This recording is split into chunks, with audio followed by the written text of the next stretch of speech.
Oke, assalamualaikum warahmatullahi wabarakatuh. Alhamdulillahirabbil alamin wassalatu wassalamu ala asrofil anbiya'i wal mursalin wa ala alihi washabihi ajmain amma ba'du. Yang terhormat kepada BNF dan Fida selaku mengasuh dari Istana Pendidikan Pesantren Super Kamil Al-Raiban Fida.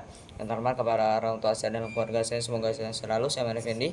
Malam ini akan mempresentasikan penjaminan jasi tentang bab 6 dari Atibian part yang kedua, yaitu tentang adab membaca Al-Quran part 2.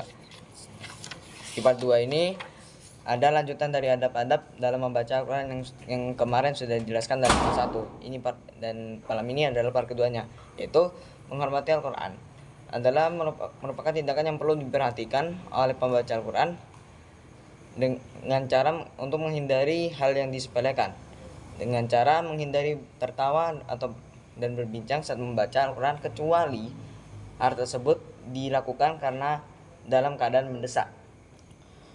Setidaknya membaca selain dari bahasa Arab.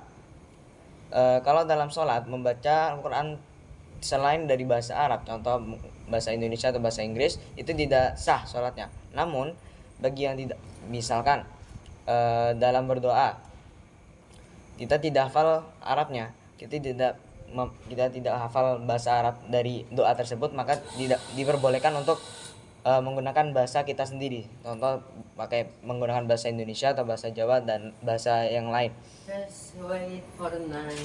Selanjutnya membaca Al-Quran sesuai urutan mushaf, yaitu seperti membaca Al-Fatihah, Al-Baqarah, Al-Imran dan seterusnya dalam sholat maupun di luar sholat. Itu diperbolehkan. Selanjutnya anjuran mengeraskan suara saat qiraah.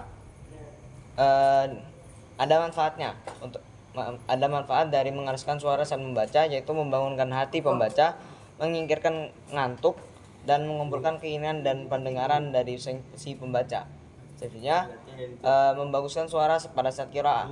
Sebenarnya hal itu boleh, namun tidak bolehnya adalah pada saat tujuan membaguskan suara pada saat qiraah itu tujuannya buruk, seperti mengharap pujian dari orang lain atau mengharap popularitas. Selanjutnya kondisi makruh dari membaca Al-Quran yaitu pada saat ruku, sujud, dan tasyahud. Selanjutnya duduk di kakus dan juga saat ngantuk. Selanjutnya ada pula kondisi makruh yaitu membaca selain Al-Fatihah bagi makmum selain Al-Fatihah pada salat jahar. Dan selanjutnya ada membaca Al-Quran sambil berjalan. Ketika pembaca melewati sambil berjalan melewati suatu kaum, maka dianjurkan untuk memberhentikan bacaannya dan mengucapkan salam kepada orang yang dilewatinya. Dan jika dia mengulang taud setelah melanjutkan bacanya,